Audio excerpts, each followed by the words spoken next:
ఈ రోజు వీడియోలో ఆవకాయ ఊరగాయ పక్కా కొలతలతో ఎలా పెడతారో చూపిస్తాను. ముందుగా ఆవకాయ పెట్టడానికి మామిడికాయలు గట్టిగా పుల్లంగా ఉండే రసాలు మామిడికాయల్ని సెలెక్ట్ చేసుకోవాలి. నేనైతే మామిడికాయలు కొన్న వెంటనే అక్కడే కడిగి శుభ్రంగా తుడిచి చిన్న చిన్న ముక్కలుగా కట్ చేయించుకున్నాను.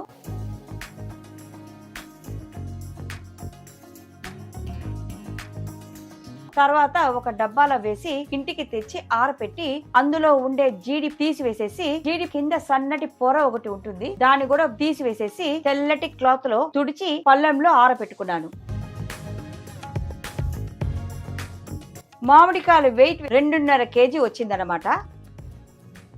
దీనంతటిని ఒక ప్లేట్ లో వేసి నేనైతే 1 కప్పు నువ్వుల నూనె తీసుకొని అది మామిడికాయ ముక్కలకి బాగా అంటుకునేట్టుగా బాగా పట్టిస్తే ఉప్పు కారం ముక్కలకి పట్టి రుచిగా ఉంటుంది.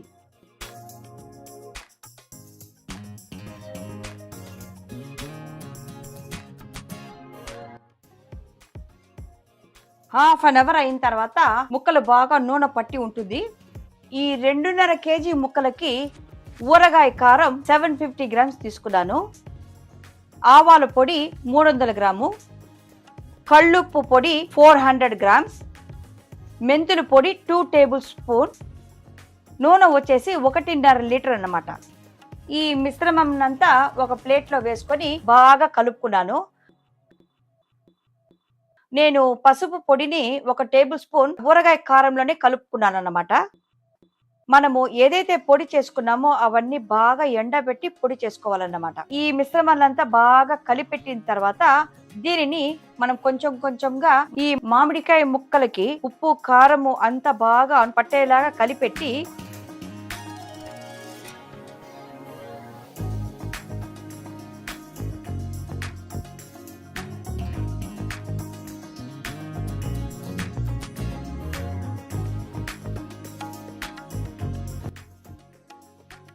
ఇందులో 1.5 లీటరు మనం ముందుగా 1 గ్లాసు నూనె వేసుకున్నాం కదా, దాన్ని తీసివేసేసి మిగతా బ్యాలెన్స్ నూనెని నువ్వుల నూనె దీంట్లో పోసి బాగా కలిపెట్టుకోవాలి.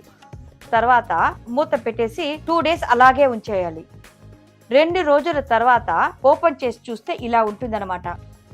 ఈ సమయంలో మనకి ఉప్పు కానీ ఏదైనా తక్కువగా ఉంటే మనము పొడి ఉప్పుని కలుపుకోవచ్చు అన్నమాట. ఆ తర్వాత శుభ్రంగా ఎండ పెట్టుకున్న గాజు సీసాల్లోనే మనము ఈ ఊరగాయ తీసుకోవాలి. లేకపోతే జాడీలు ఉంటే జాడీలో తీసుకోవచ్చు, అప్పుడే చెడిపోకుండా బాగుంటుంది. దీనికి తెల్ల గుడ్డ కట్టి మూత టైట్ గా పెడితే 1.5 సంవత్సరమైనా చెడిపోకుండా అలాగే ఉంటుంది. దీంట్లో ఉప్పు కారం పర్ఫెక్ట్ గా సరిపోతుంది. రోజులు గడవను దీంట్లో నుంచి జ్యూస్ దిగుతుంది అనమాట. అంత రుచిగా బాగుంటుంది. మీరు కూడా దీన్ని చేసి మీకు ఎలా వచ్చిందన్నది నాకు కమెంట్ బాక్స్ లో కమెంట్ చేయండి. మీకు ఈ వీడియో నచ్చినట్లయితే నా ఛానల్ ని సబ్స్క్రైబ్ చేసుకొని లైక్ చేసుకోండి. Thanks for watching.